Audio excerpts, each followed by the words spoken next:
So thank you, Julia.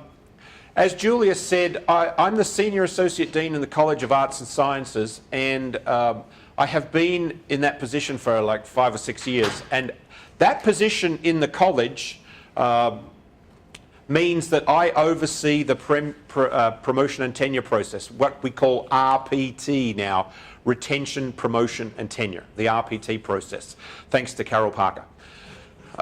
And as such, in that position, I draft the Dean's recommendation letter for every file.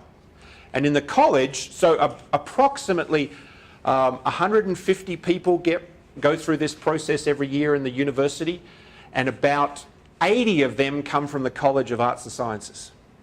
And since I've been doing this for about 5 years, that means I've actually drafted 400 letters for the Dean on promotion and tenure and retention. And in order to draft those letters, I actually had to read those files. So you know what I do in spring. That's pretty much all I do in spring, is read and write those that go through that process. But I want to talk a little bit background before we get to those things that Julia said I was going to talk about today. And so the theme that I want to talk about today in my brief presentation is the idea that there are two parts to this thing about being an associate professor. One is being an associate professor. The actual process of spending those 6 or 7 or more years as an associate professor. And Tina will be talking a lot about what it's like to be an associate professor.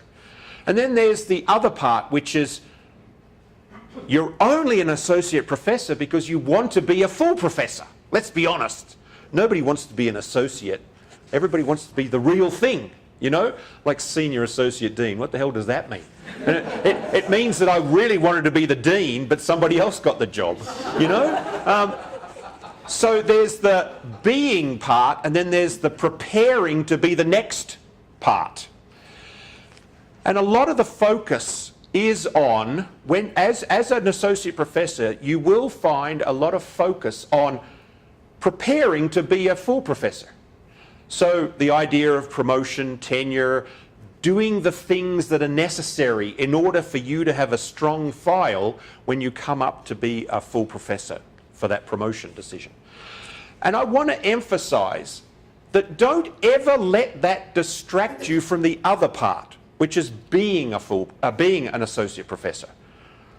That's the part that I think is important, because here's my proposition to you, that if you're a good associate professor, you'll be an excellent candidate to be a full professor. Just doing what you're supposed to be doing as an associate professor is the best preparation for success as a full professor, because it's a path, it's a trajectory. Full professor is essentially a mature associate professor. Like it's not somebody different. It's not a different person. I think you are a little different being a tenured associate professor than being an assistant professor. I think there's a big difference there. And I hope you can feel that, and I hope that you can be that different person. But being a full professor is just, you know, you lose the associate part. The rest is, I mean, for example, being a full professor doesn't mean you stop doing research. You know, it doesn't mean that you come in at 8 o'clock in the morning and leave at 10 o'clock in the morning. And because when your chair says, Phil, I only see you 2 hours for twice a week, and I go, because as a full professor I can do that. But honestly, you can do that as an associate professor if you want to. It's just you're unlikely to ever become a full professor. But you've got tenure. So we talked, Julia mentioned something about expectations. Now, as you all know, I'm sure, especially if you're in the College of Arts and Sciences, but I hope this is true for all faculty in all colleges and schools, that the path as an assistant to be an associate was very clearly marked. And we do that on purpose.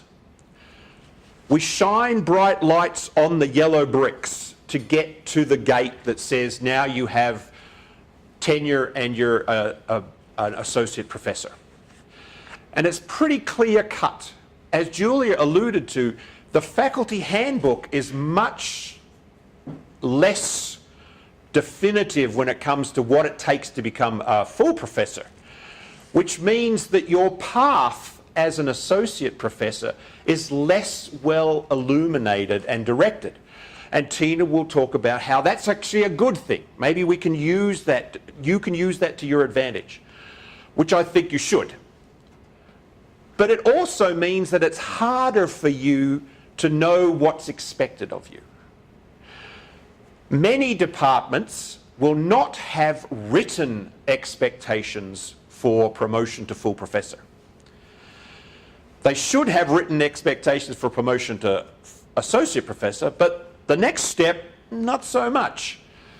So, if in the absence of written expectations, there's this sort of grey area of, well, do I ask the chair?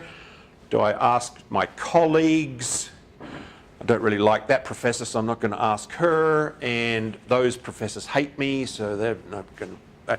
And, you know, like, how do you do it?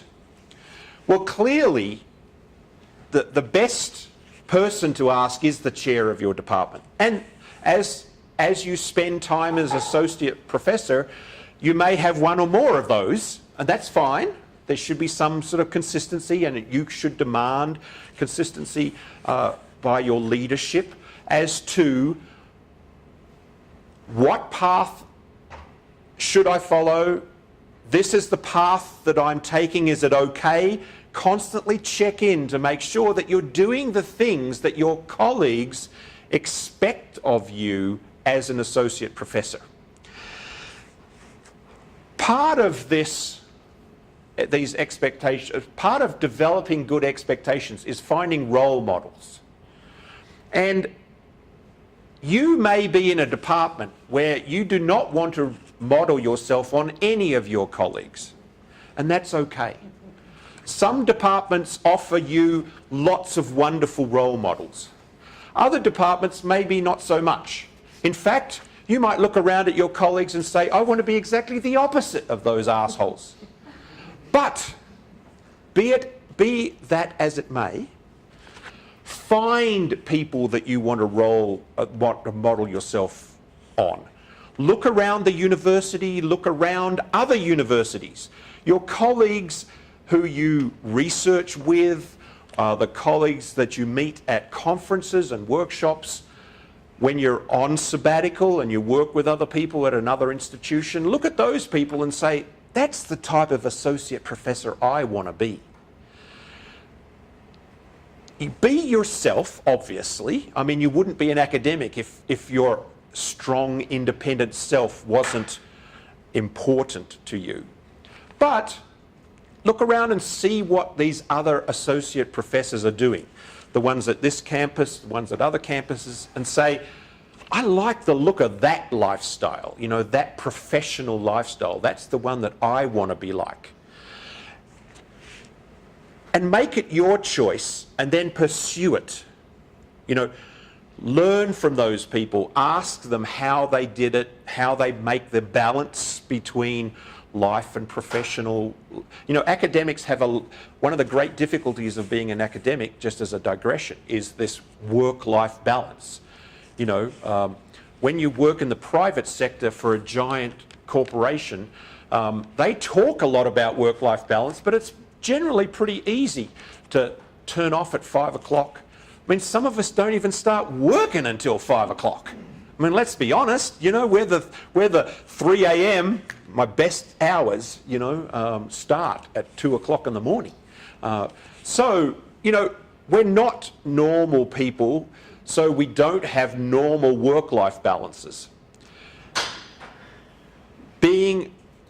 Try and find people who you think have a good work-life balance. Ask them how they do it and why they're doing it and how they're doing it, and then model yourself after them. So I just want to talk about the three areas of the three legs of the academic structure, edifice: the scholarship and research, teaching and service.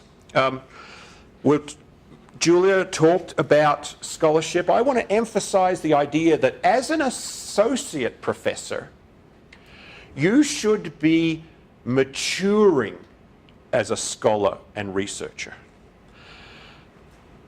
Because as a full professor, you should be a mature scholar.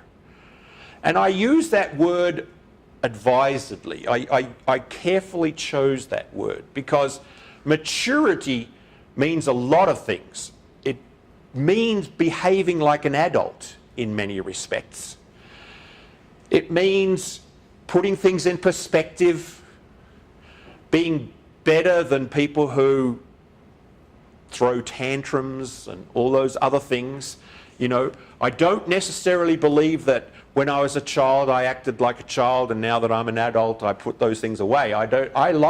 There's lots of things in my life that is very childlike, and I love those parts, and I don't ever want to abandon them. At the same time, I accept the responsibility of being an adult and being mature and being responsible in these circumstances, dealing with colleagues, dealing with students, dealing with staff.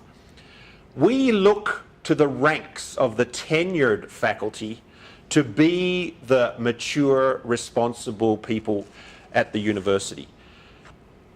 And as an associate professor, that's what you should be developing. You should be becoming that person who, as a full professor, is somebody that is respected and looked up to and admired, not just for their scholarship, but for everything they do, how they comport themselves at the university, how they behave in faculty meetings, how they behave in private meetings with colleagues, with staff, with students, how they treat staff, how they deal with their graduate students in work and in lecture, as well as undergraduate students. So you should be looking for the things that represent your maturity as a scholar. Sometimes, as Julia pointed out, sometimes that means being more of what made you an associate professor. That is, doing more of that niche research and scholarship that you are known for around the world. And that's fantastic. Sometimes it also means broadening yourself. I was thinking about this morning, and I've reflected upon the research topics that I've researched in my career. And you know, I'm 30 years a faculty member, and so I've had an opportunity to do a lot of research, and I realized that I started off doing research in the economics of education, and I've done research in teenage pregnancy, in insurance, in nuclear waste transportation, and forensic economics. I mean, I think that's all the same. I think it all fits under one pretty small umbrella. But if you looked at my publications, you might say, boy, this guy has no focus at all. You know, like has no idea what is he a specialist in. You know, but that's okay. I'm a full professor. It worked for me. It might work for you. If you have 100 publications all on the same topic, that's cool too. You know, teaching. Now, as an assistant professor, we have quite clearly delineated expectations for what you do for teaching and how we evaluate your teaching. You have to write a teaching portfolio, and you have to have peer reviews and all this thing. I'm old enough to actually have to have started at a system when once you got tenure, nobody was ever going to be sitting in your class evaluating you. Like, to hell with that. I mean, the audacity that somebody would question my ability as a teacher by peer reviewing me or, checking my student evaluations. I hope that those days are long gone and just a memory that old folk like me can talk about.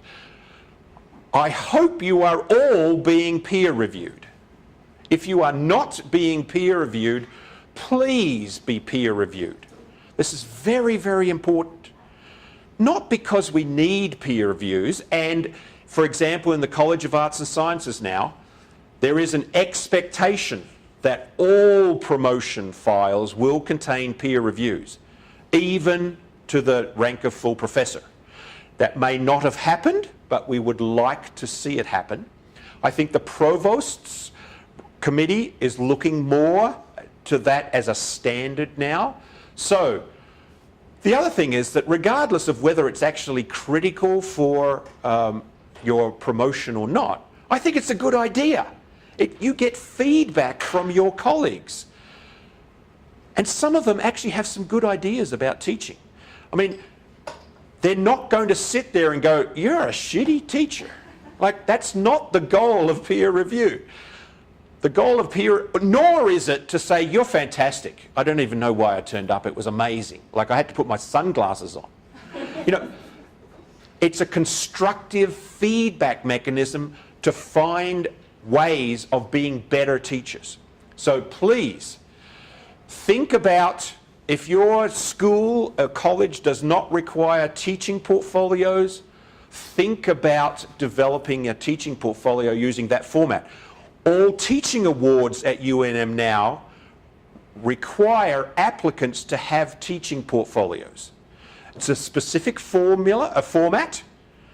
I think it's more productive. I think it's a better focused way of thinking about your teaching. So I would encourage you all to be developing and representing your teaching through the teaching portfolio as opposed to perhaps other older mechanisms. Plus, please think about and have your teaching peer reviewed. I think it's, and you've got lots of years to do that. If you could get to one peer review every semester, that would be really great. That would be really fantastic. Okay, last off, the topic that of course is always mentioned when you become an associate professor, and that is service. And Julia has quite rightly said the expectations of service for an associate professor are much higher. That's not because we want to burden associate professors. It's because most schools and departments unburden their assistant professors. So it's not as if the assistant professor service load is the standard. That's the reduced one. The standard is the one for the associate professor and the full professor. That's the standard workload.